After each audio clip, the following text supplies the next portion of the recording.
Olá, amigos, tudo bem? Estamos aqui mais uma vez no nosso canal para conversarmos sobre a palavra de Deus, sobre os evangelhos, abrir o nosso coração e ver o que Deus tem para falar conosco. Amém? Hoje nós vamos meditar sobre um tema, o livre-arbítrio, a nossa vontade, aquilo que Deus permite que nós mesmos venhamos a decidir sobre os nossos atos, o que fazemos, o que escolhemos, o livre-arbítrio. E para isso, nessa meditação, nós vamos usar o Evangelho, um trecho do Evangelho de Marcos, no capítulo 14, do versículo do 12 ao 21, onde a Noemi vai ler. E nós vamos meditar o que Deus tem ensinado para nós. Amém? Amém. Marcos 14, do 12 ao 21. No primeiro dia da festa dos pães sem fermento, quando se costumava sacrificar o cordeiro pascal, os discípulos de Jesus lhe perguntaram: Aonde queres que vamos e te preparemos a refeição da Páscoa? Então ele enviou 2 de seus discípulos, dizendo-lhes: Entrem na cidade e um homem carregando um pote de água virá ao encontro de vocês. Sigam-no e digam ao dono da casa em que ele entrar. O mestre pergunta: Onde que é o meu salão de hóspedes, no qual poderei comer a Páscoa com meus discípulos? Ele lhes mostrará uma ampla sala no andar superior, mobiliada e pronta. Façam ali os preparativos para nós. Os discípulos se retiraram, entraram na cidade e encontraram tudo como Jesus lhes tinha dito. E prepararam a Páscoa. Ao anoitecer, Jesus chegou com os 12. Quando estavam comendo, reclinados à mesa, Jesus disse: Digo-lhes que certamente um de vocês me trairá, alguém que está comendo comigo. Eles ficaram tristes e um por um lhe disseram: Com certeza não sou eu. Afirmou Jesus: É um dos 12, alguém que come comigo do mesmo prato. O Filho do Homem vai, como está escrito a seu respeito. Mas ai daquele que trai o Filho do Homem, melhor lhe seria não haver nascido. Amém. Então a Noemi leu o capítulo 14, do versículo 12 ao 21 do Evangelho de Marcos. E nesse capítulo fala assim da última ceia, a ceia do Senhor, a ceia da Páscoa. Bom, Jesus estava com seus 12 apóstolos e ele instrui aos apóstolos que vão até a cidade, que lá encontrariam um homem carregando um burrinho, e a casa que eles entrassem seria a casa que esse homem entrasse, seria a casa que eles fariam a ceia. Lá teria um salão, e como diz o texto, eles foram, seguiram o homem, disseram ao dono da casa que eles precisavam daquele salão, porque o Senhor precisava estar ali para fazer a ceia da Páscoa, e assim foi feito. E nós lemos então que à noite, eles ceando, Jesus diz assim, que um deles trairia Jesus, E todos ficam tristes, né? E diz: Não sou eu, não sou eu. Aí Jesus, vendo a tristeza deles, o espanto dos apóstolos, diz assim: Aquele que põe a mão comigo no prato, que come comigo, esse me trairá, né? E aí daquele, aí Jesus diz assim, que já estava previsto, né? Que o Filho do Homem deveria sofrer essas coisas. Mas ai daquele, coitado daquele, pelo meio pelo qual Jesus serviria para ser entregue. Seria melhor que essa pessoa não tivesse nascido. Então vamos meditar nesse trecho, vamos procurar aprender alguma coisa, que sempre há lições importantes, e essa lição é importante para nós, né? Então nós vemos essa história e nós já começamos a ver que a providência divina, não é?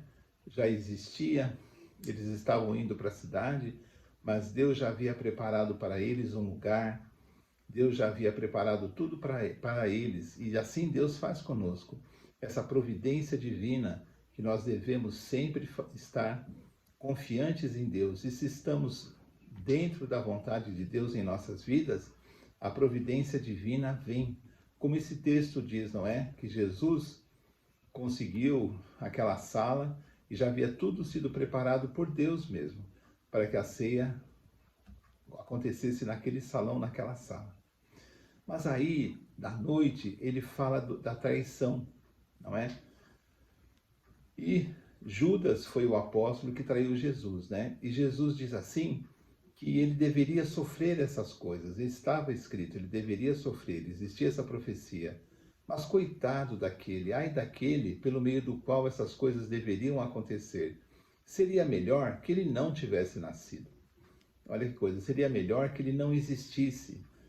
Tal a responsabilidade, tal o sofrimento que depois viria aquela pessoa que era apóstolo de Jesus, mas que o traía, que negava tudo aquilo que havia vivido com Jesus. Bom, então vamos pensar assim, se existia uma profecia, se existia essa missão de Jesus de sofrer todas essas coisas, ser o Cordeiro de Deus que tira o pecado do mundo, que o seu sangue deveria ser derramado, então por que Judas deveria sofrer uma condenação tão forte a ponto de Jesus falar assim, olha, era melhor que ele não tivesse nascido? O que nós percebemos aí é que Judas usou do seu livre arbítrio, porque senão não teria sentido Jesus falar que seria melhor que ele não tivesse nascido. A responsabilidade do ato era dele. Se ele não tivesse traído Jesus, Jesus seria morto na cruz por outros meios, né? Mas não por culpa, porque Deus não obriga ninguém a pecar. E o que Judas fez foi um pecado imenso. Por quê? Porque Judas andou todos esses anos com Jesus.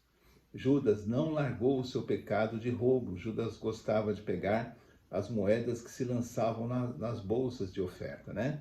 Quando Jesus tinha um ministério. Judas jamais entregou seu coração totalmente a Jesus.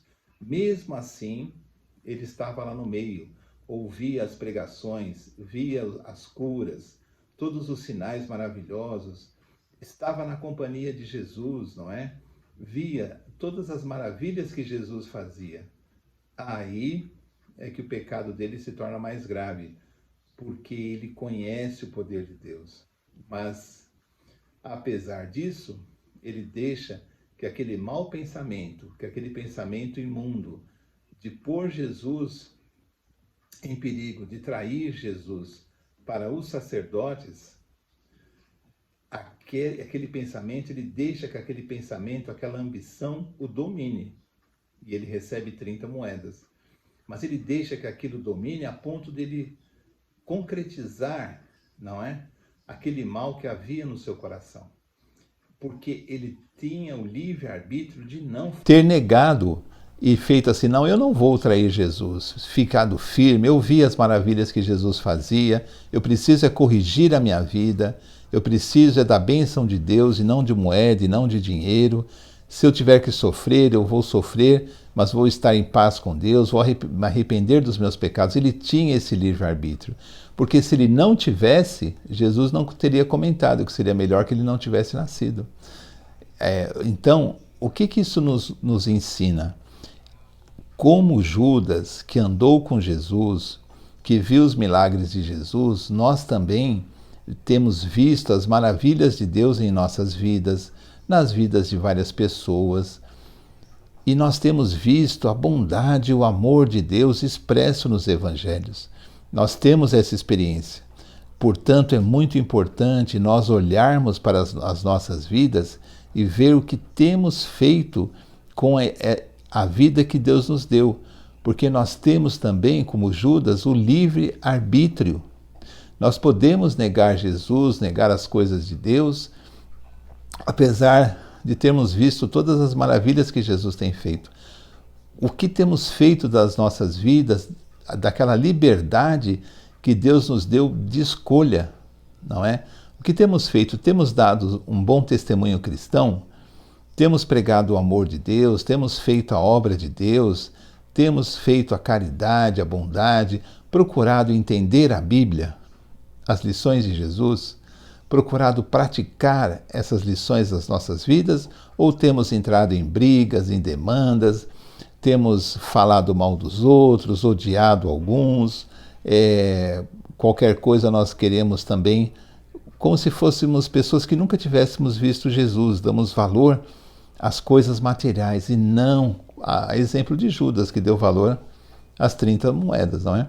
E não a Jesus que anda conosco. Então, o que temos feito com esse livre-arbítrio? Essa é a lição, é uma das lições, né? Tem várias lições nesse capítulo, mas é uma das lições. O que temos feito com essa liberdade que Deus nos dá? Para nós é muito importante entendermos, apesar de termos o livre-arbítrio, a livre escolha, para nós é muito importante que tenhamos uma postura séria, correta na presença de Deus, que tenhamos amor a Jesus, que possamos ter certeza do amor de Deus em nossas vidas, porque Deus nunca nos abandona, e sejamos fiéis aos valores de Deus e não tenhamos orgulho, mas antes obedecermos a Deus. Obedecer é melhor do que sacrificar. Então vamos obedecer a Deus, fazer as coisas corretas, sermos pessoas honestas, defendermos aquilo que é bom, praticarmos o amor, não julgarmos ninguém.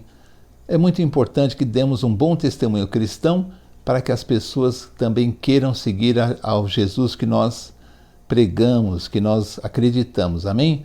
Então vamos pensar assim, vamos fazer um bom uso do nosso livre-arbítrio, porque Deus está vendo a nossa vida. Amém? Amém. Então assim concluímos mais um vídeo do nosso canal. Pedimos que você compartilhe esse vídeo com outras pessoas. Amém, amém. Dê o seu like, né? E a gente pretende continuar gravando mais vídeos 2 vezes por semana, se Deus quiser. Amém. Vejam só essa mensagem de hoje, que é importante, né? Sobre o livre-arbítrio. E eu fiquei pensando, enquanto o Alexandre falava, sobre a providência de Deus. Quando a gente está no caminho dele, ouvindo a voz dele, ele providencia já as coisas. A gente não tem que ficar batendo cabeça ou então sendo escravo de ansiedade. Precisamos confiar nele e darmos um bom testemunho. Fazemos escolhas corretas. Amém? Então até o próximo vídeo, se Deus quiser. Tchau, tchau. Tchau.